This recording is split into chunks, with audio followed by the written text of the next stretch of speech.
Estamos en una serie bien interesante, hermanos, sobre liderazgo, tomando principios de Jesús. Y el tema que vamos a ver hoy me recuerda una historia que me pasó a mí cuando yo acababa de salir de bachillerato. En ese año estalló la guerra civil aquí en El Salvador y entonces se cerraron muchas fuentes de trabajo. Mi papá estaba desempleado, teníamos escasez económica y todo indicaba que yo después de bachillerato no iba a poder estudiar. Entonces un día aparece en el periódico, recuerda que antes sí leíamos el periódico, ¿verdad? Entonces aparece ahí en el periódico un anuncio que decía: oportunidad de trabajo y estudio para jóvenes recién salidos de bachillerato. Ese es para mí, dije. Y me voy al día y la hora que dijeron y me encuentro que eran centenares de jóvenes que habían respondido al mismo anuncio.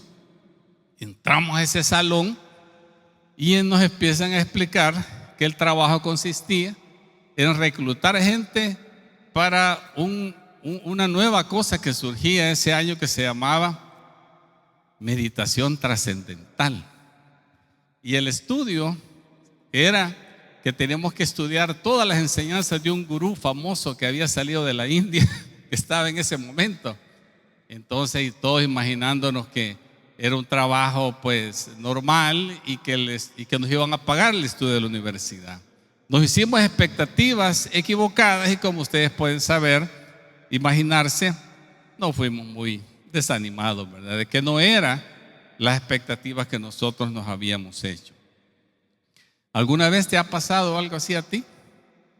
¿Qué tal? Quizás fuiste a una iglesia o quizás veniste a esta iglesia con ciertas expectativas, ¿verdad? Y cuando no se cumplen las expectativas que tú tienes, te desanimas.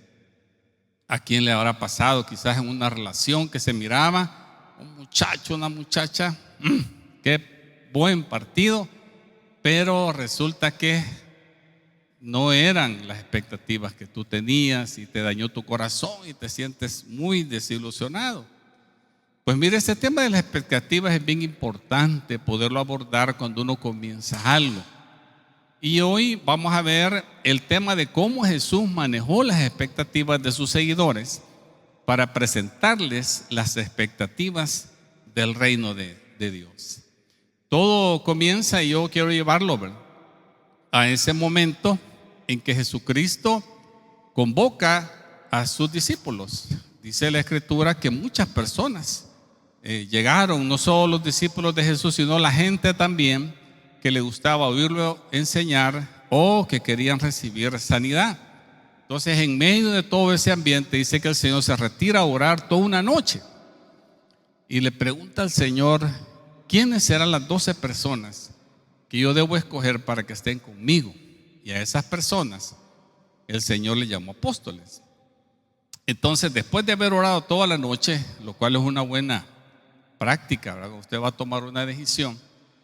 Oró toda la noche y al siguiente día, de esa gran multitud, así que toda la gente se puso así en un lugar desde el cual él los podía ver bien, y comenzó a llamar a 12 personas. Entonces, ¿se imaginan ustedes? Era un momento de expectativas, porque ellos estaban ahí, así como yo fui a ese lugar, esperando cosas grandes, ¿verdad? Había gente ahí que decía: bueno, quizás el Señor se va a declarar que Él es el Mesías, el libertador de Israel, y va a quitar el yugo romano, porque esas expectativas existían sobre Jesús.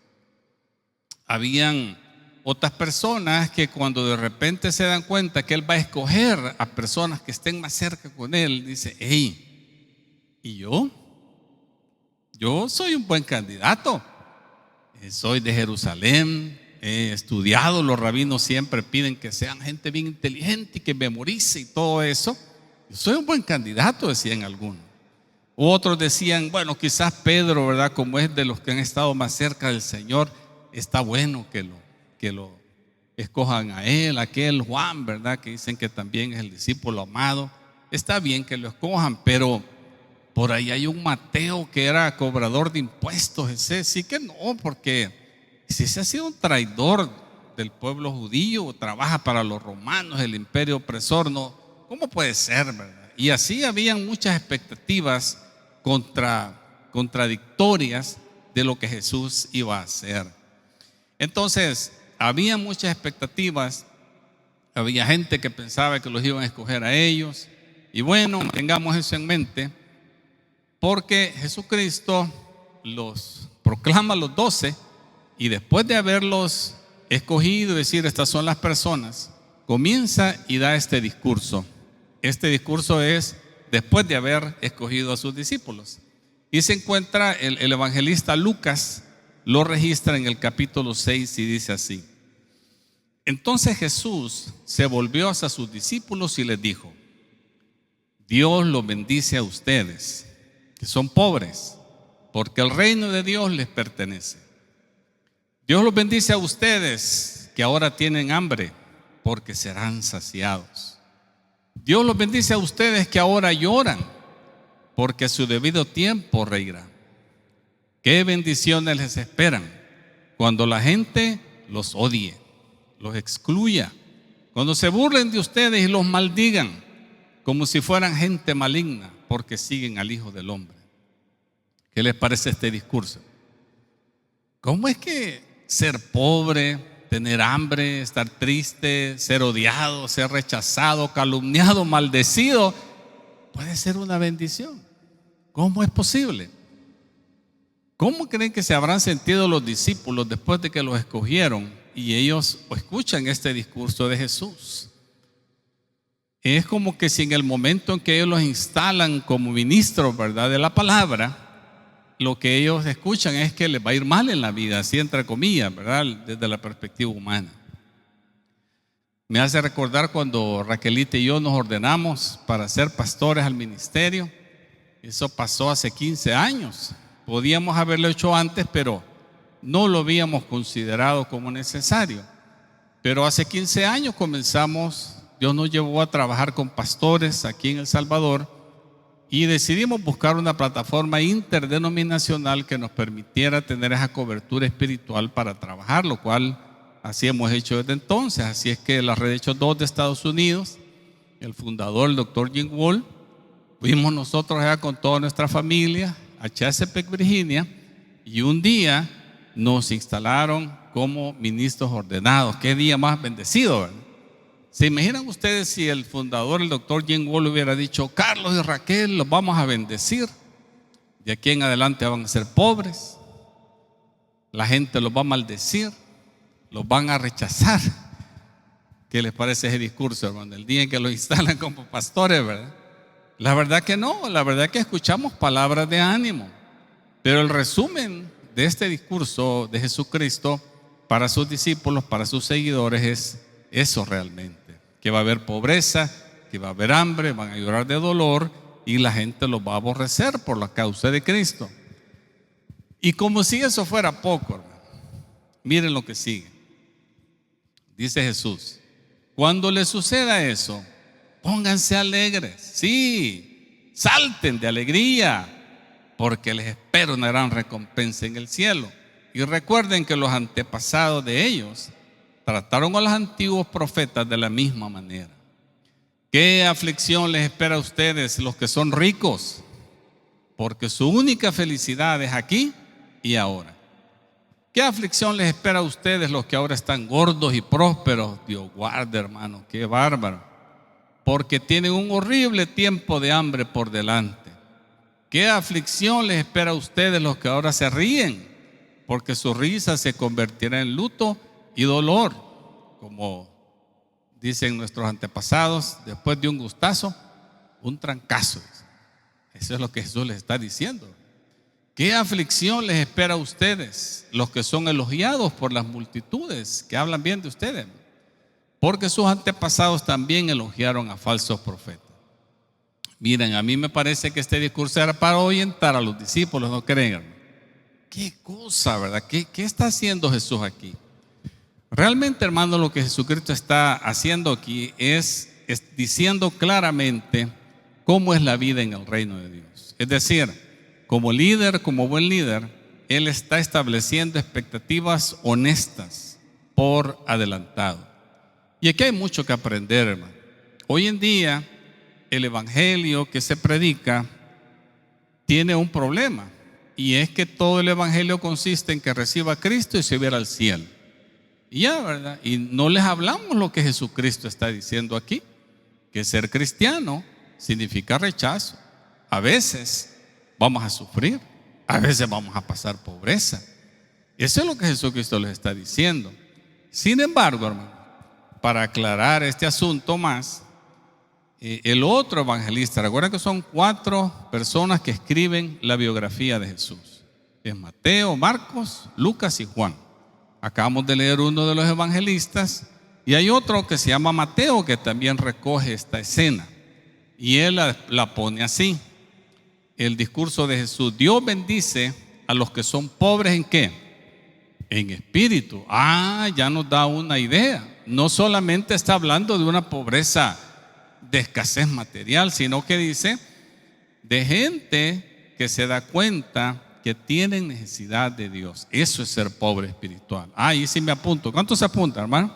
Yo necesito de Dios, pero lamentablemente muchos creen que no necesitan de Dios, se creen que son ricos, ¿verdad? Entonces ahí hay un problema. ¿Por qué?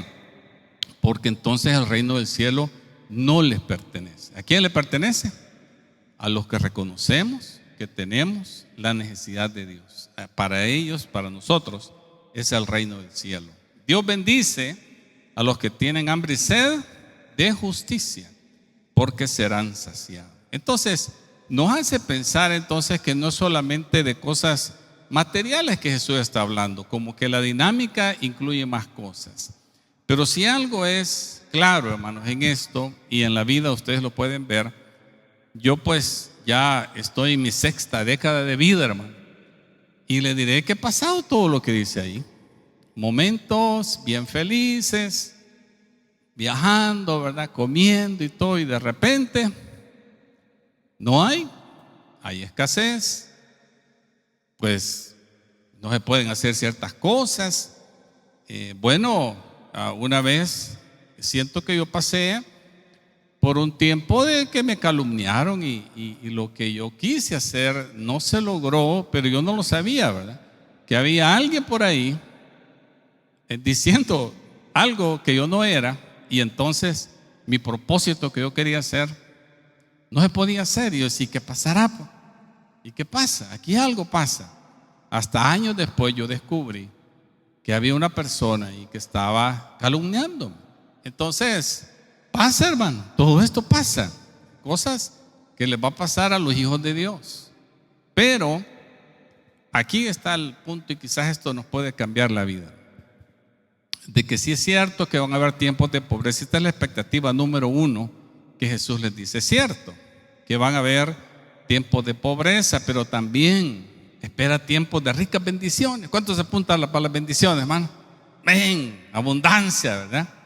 Ahora, cuando te toque la pobreza, porque te va a tocar si no te ha llegado, hermano, Dios en su misericordia te va a regalar la pobreza. Qué interesante, ¿verdad?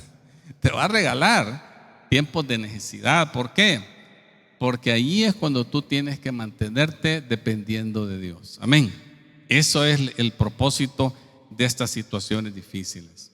Me contaron la historia de una persona que era empresario, joven él, y le hicieron una calumnia y un montón de cosas que le hizo perder sus negocios. Fue a la cárcel, estuvo allá, pero en la cárcel él conoció a Jesucristo. Es interesante, una persona que había tenido dinero y ahora está en la cárcel, ha perdido todo, hasta su libertad, pero ahí se encuentra con Cristo. Y en ese punto es donde él llega a reconocer su necesidad de Dios. O sea, la pobreza le permite a él encontrarse con Cristo. Dios en su misericordia le permite salir de la cárcel, y ha perdido su familia, ha perdido sus negocios, pero vuelve a comenzar. Y Dios lo ha bendecido, que ahí está otra vez establecido como empresario, pero ahora dedica gran parte de su dinero a financiar un ministerio de evangelismo en las cárceles. Está él bien comprometido con eso, Tanto que por eso lo conocí yo de ese ministerio, escuché de ese ministerio, por esa labor que hace esta persona de estar siempre llevando la palabra de Dios, porque él se recuerda cómo eso le bendijo su vida. Entonces mire qué interesante, ¿verdad? Qué interesante la experiencia de esta persona. Por eso digo que la pobreza es un regalo de Dios para mantenerte dependiendo de Él. Ahora bien, cuando estés en tiempo de abundancia, hermano, no olvides, ¿qué cosa? ¿Quién te está bendiciendo? Porque van a venir, hermano, van a venir las bendiciones. Y te diré que a veces uno siente que nunca van a venir, pero Dios te presta vida para ver esas cosas. ¿Te imaginas este hombre Job que aparece en la Biblia, que Dios le quita todo? Sus hijos, sus propiedades, su reputación, su salud. Y quizás me corrijo, ¿verdad? Porque Dios le permite al diablo que le quite todo, así es más bien, ¿verdad? Y pasa esta gran prueba este hombre y pareciera que las cosas nunca se van a solucionar, y él hasta dice: maldigo el día en que yo nací. Tan mal se sentía este hombre que hasta ni quisiera haber nacido, de todo lo malo que le había pasado. Pero cuando se cumple el proceso, Dios lo restaura. ¿Y saben qué? Le añade el doble de riquezas, doble de ganado, dice, doble de burros, doble de propiedades, de hijos. Tenía 10 hijos, 10 hijos le vuelve a dar, ¿verdad? Todo se lo multiplica el Señor. Y ya ahora es un hombre que ha pasado aquello, pero llegó ahora a otro momento de su vida. Me admira a mí mucho, hermanos, amigos que yo tengo en los Estados Unidos, que viven modestamente porque su propósito en la vida es dar a causas cristianas y dar todo lo que puedan. Hay una historia muy interesante. El pastor Rick Warren, tal vez algunos de ustedes lo han oído. Él escribió un libro hace muchos años que fue un éxito de ventas y se hizo millonario. Él se hizo millonario. Después de la Biblia dicen que en ese tiempo era el libro más vendido. Era una venta increíble, traducido a todos los idiomas. Una vida con propósito se llama el libro. Entonces él recibió mucho dinero. Dice que un día llegó a la iglesia de él y dijo: ¿cuántos años yo he pastoreado aquí? 25 años. ¿Y cuánto suma todo el salario que me han dado en 25 años? Tanto. Pues aquí está.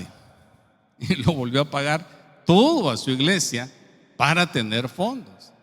Y una meta que él tenía con su esposa era ser diezmadores revertidos, que significa que diezmar es apartar la 10ª parte de su ingreso para Dios. Eso es diezmar. Pero él quería hacer al revés. Él quería darle 90% a Dios y vivir solo con el 10%. ¿Y saben qué, hermano? Lo están practicando. ¿Se imagina usted si Dios le da $1 millón? ¿Cuánto le queda? $100,000 le alcanza para algo, hermano. Sí, ¿verdad?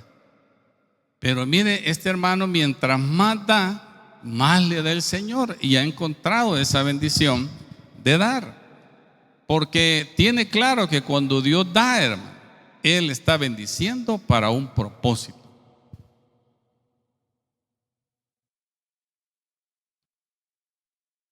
Él bendice para un propósito. A veces es para bendecir a otras personas.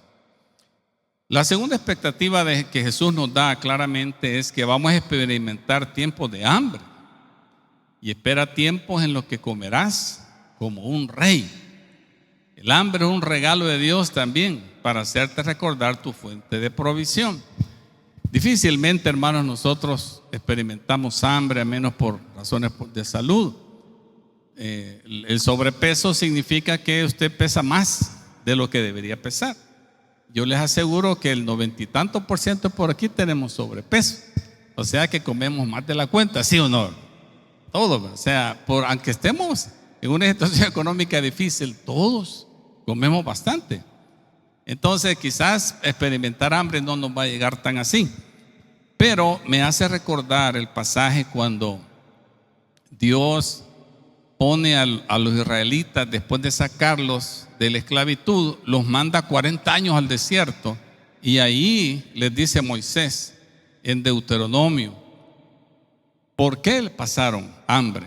¿por qué pasaron escasez? Y le dice, debes acordarte todo el camino por donde te ha traído Jehová tu Dios estos 40 años en el desierto para afligirte. Se está escuchando, hermano, para afligirte, para probarte, para saber lo que había en tu corazón, si habías de guardar o no sus mandamientos. Y te afligió y te hizo tener hambre y te sustentó con maná, comida que no conocías tú, ni tus padres la habían conocido, para hacerte saber que no solo de pan vive el hombre, mas de todo lo que sale de la boca de Jehová vivirá el hombre. Todo eso pasó, esa escasez pasó antes de entrar a la abundancia, que era la tierra prometida, el lugar de prosperidad. Para allá iban, pero para poder llegar ahí, Dios los hizo experimentar hambre y escasez. ¿Por qué?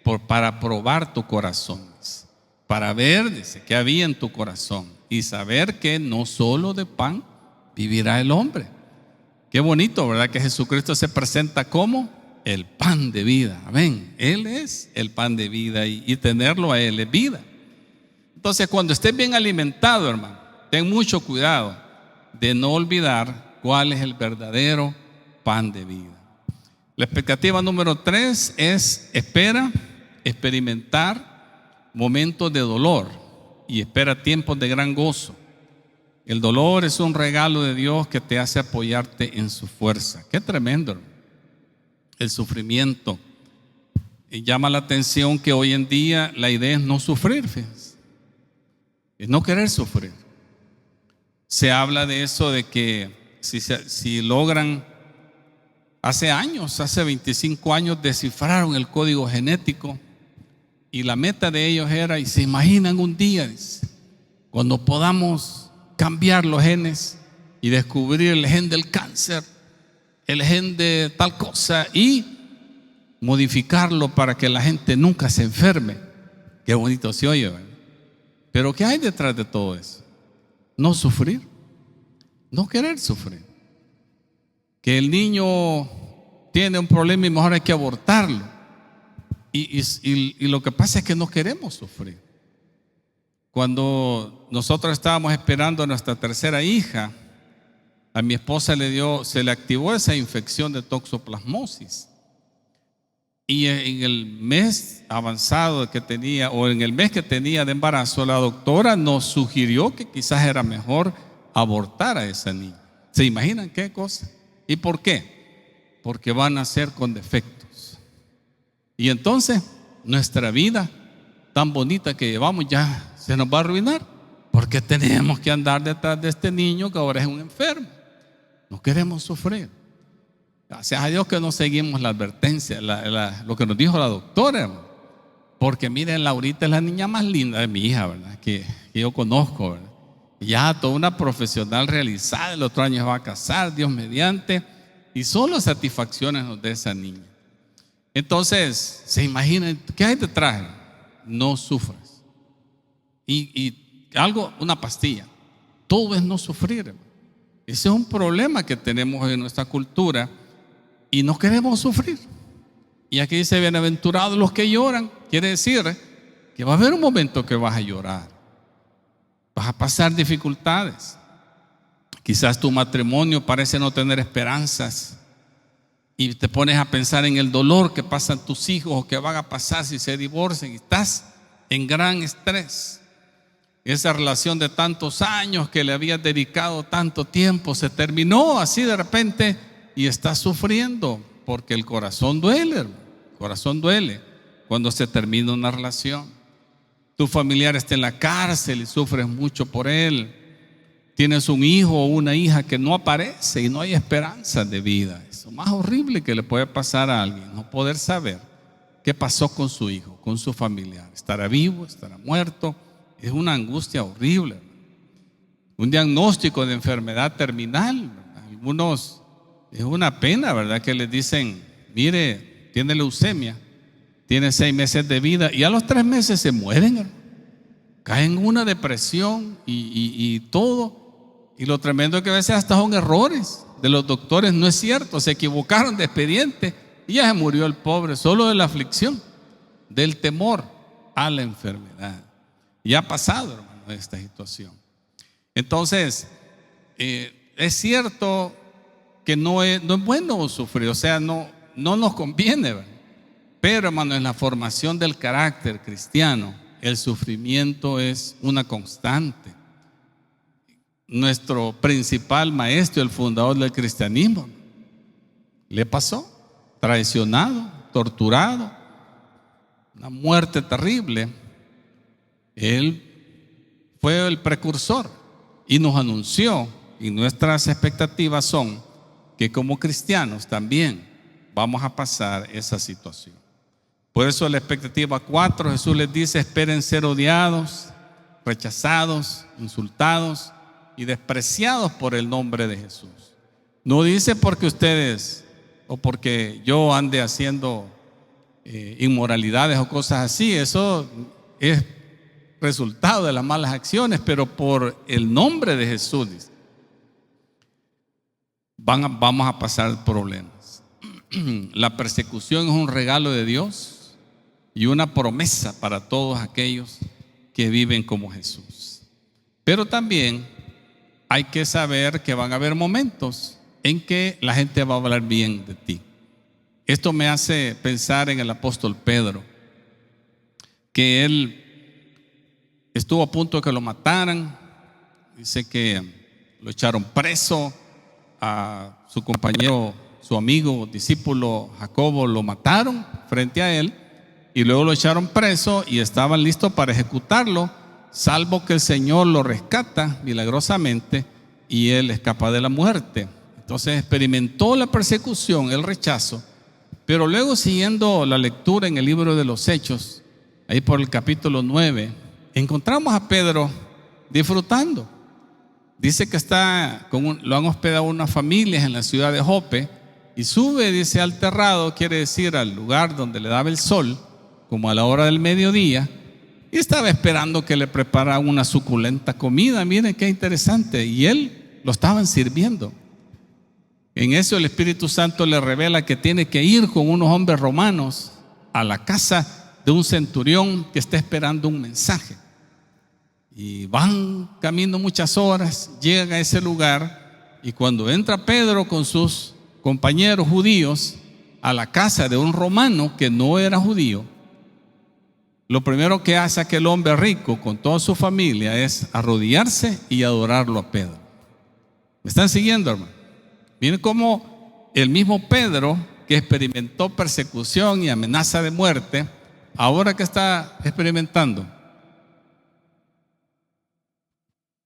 bendiciones, la gente hablando de él, hasta lo están adorando. Claro, él viene y levanta al hombre y le dice: no lo hagas, yo soy un ser humano. ¿Y por qué me has mandado a traer? ¿Por qué les comparto esta historia? Porque, hermanos, pareciera ser que lo que Jesús nos está diciendo es que en el reino de Dios es el sufrimiento y el gozo, la pobreza y la abundancia, el rechazo y el gozar de prestigio, son cosas que las vamos a disfrutar. ¿Me están siguiendo? Como que si fueran dos caras de la misma moneda. Si lo único que hay que tener paciencia, ¿verdad? No se cambian así de rápido. A veces pasan años. Yo siento que en nuestra vida con mi esposa experimentamos un tiempo de dureza económica, problemas familiares, quizás de 10 años. Y sentía que eso nunca se terminaba. Dice mi esposa que se ponía la Biblia en la cabeza y oraba: Señor, no sé qué hacer, por todas las cosas que estaban pasando. Tiempos difíciles. Pero la moneda ha cambiado hoy, hermanos. Amén. Nos sentimos plenos. Estamos viendo nuestras hijas realizadas y estamos en este proyecto tan lindo sirviéndoles a ustedes. Amén, hermano. Un aplauso al Señor, hermano. Gloria a Dios.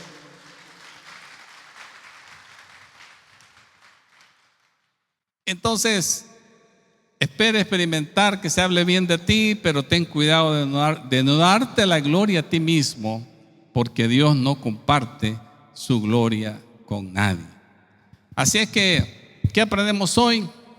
Que vamos a pasar buenos momentos y vamos a pasar malos momentos. que debemos asegurarnos que sin importar los tiempos en los que estemos, siempre miremos a Dios como nuestro proveedor supremo. Eso es bien importante, hermano. Yo sé que hay dificultades y uno está queriendo hacer y dice, voy a ir a buscar a tal persona que trabaja con don fulanito, y si él me recomienda, me va a ir bien. O ya me va a salir ese negocio y entonces todo va a terminar. Y de repente ya no pareciera que tú estás confiando en Dios. Y yo te comprendo, hermano, porque eso es una cosa bien humana. Pero no pongas tu esperanza en eso, en el gran negocio que vas a hacer, o en tu cónyuge, o en tu amigo, en tu pariente, en tu cuenta bancaria, hermano, ni en tu pensión siquiera. No confíes ni en tus propios talentos, hermanos. ¿Por qué? Porque Dios no comparte su gloria con nadie. ¿Me estás escuchando? Cuando la gente te felicite, qué bien te va, ¿qué tienes que decir? La gloria sea para Dios. ¿Sí o no? Dios es el que bendice. Gracias. No tengo palabras para expresar lo contento que estoy de la bendición de Dios. No los oigo muy convencidos, hermanos. Estarán meditando, quizás, como dice, como María, meditando en su corazón. Pero, hermano, eso es lo que tienes que hacer. ¿Sabes que Dios te está diciendo: mientras te bendigo, no caigas en la tentación de creer que lo que disfrutas es por tu propia capacidad? Debes siempre darle la gloria a Dios. Así es que ten en cuenta siempre eso, darle la gloria. Es una disciplina, que siempre que te feliciten o tengan que decir, darle la gloria a Dios. Gracias a Él, gracias a Él. Yo lo tengo y la bendición va a seguir.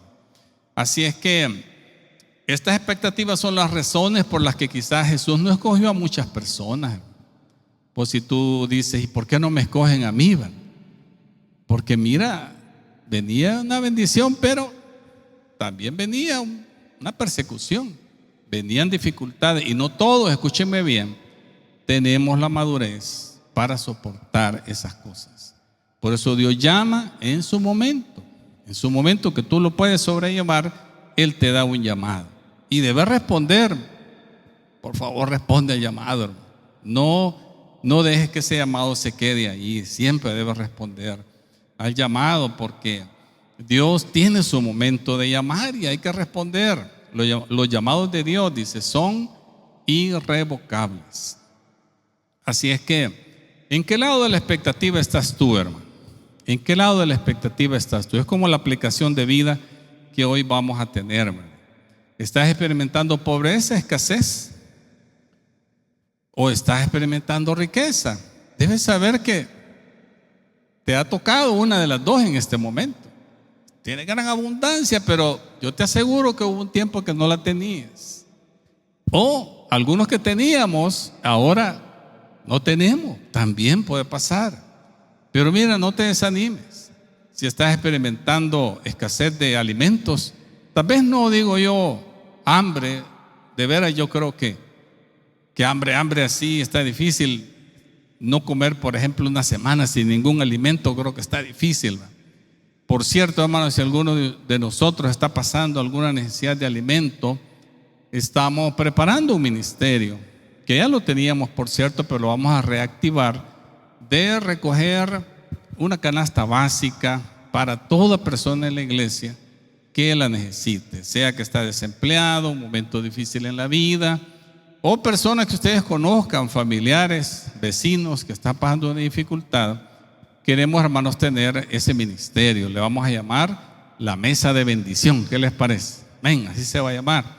Y como lo hacíamos antes, vamos a estar una vez al mes recibiendo víveres y comida para organizar después las cosas para poderlas obsequiar donde haya necesidad. ¿Verdad que ahí sí nos apuntamos todos, hermanos? Yo sé que ustedes son generosos. La vez pasada siempre había mucha provisión y desde ya tenemos ya promesas de personas que quieren ayudar en eso. ¿Cómo está? ¿En qué lado de la expectativa estás? ¿Estás experimentando necesidad de alimento o estás satisfecho? ¿Estás experimentando dolor o estás en gran gozo? te sientes odiado, condenado, insultado, despreciado por el nombre de Jesús, o la gente habla bien de ti, gozas de una buena reputación. Mire, hermano, esto es la cosa. Una u otra cosa te va a pasar.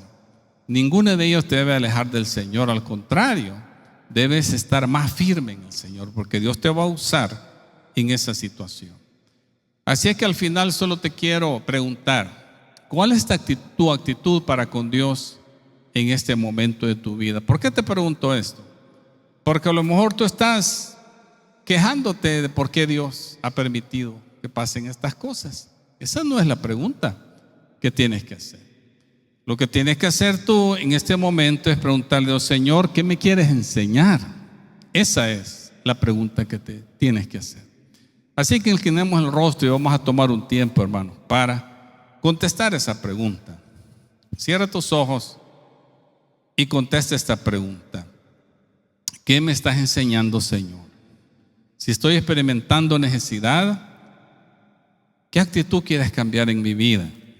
Si estoy experimentando abundancias, ¿será que la estoy enfocando solo para mí y he olvidado que tú me das para que yo bendiga a otras personas? Porque así dice la Escritura. ¿Qué actitud tienes tú para con Dios? ¿Estás enojado con Dios? ¿Enojada con Dios? ¿Estás triste? ¿Crees que Dios te tiene sufriendo? ¿Cuál es tu actitud, hermano?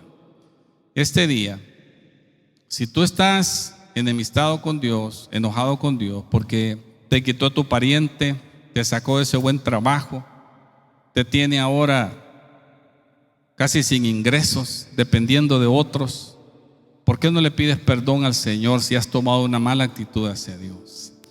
Dile, Señor, perdóname, Señor, porque he creído que con mis propias capacidades, con mis influencias, con mis amistades, con mi dinero, yo puedo hacer cosas. Perdóname, Señor.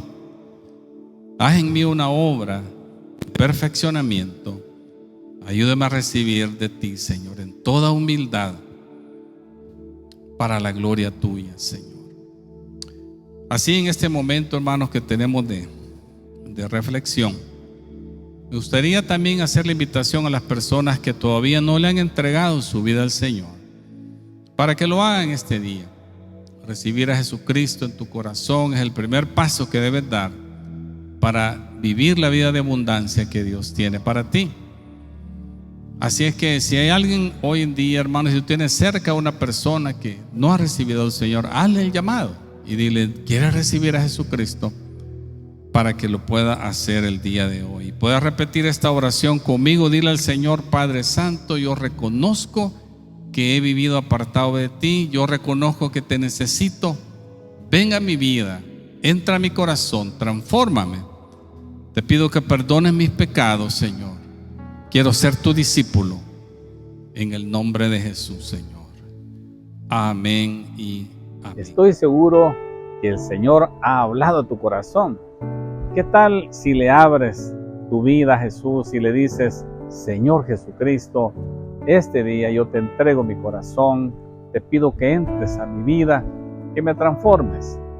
Pídele perdón de tus pecados y ten la seguridad que el sacrificio de Cristo en la cruz es suficiente para darte este día la salvación y la entrada al reino de Dios. Te felicito, espero que nos visites en Iglesia Transformación. Que Dios te bendiga. Te invito a que nos acompañes a nuestras celebraciones dominicales, siempre a las 10 de la mañana, aquí en Hacienda de los Miranda, en Antiguo Cuscatlán. Llégate a las 9:30 para disfrutar de un cafecito con pan y un tiempo de convivio con los hermanos de Iglesia Transformación. Te esperamos. Que Dios te bendiga.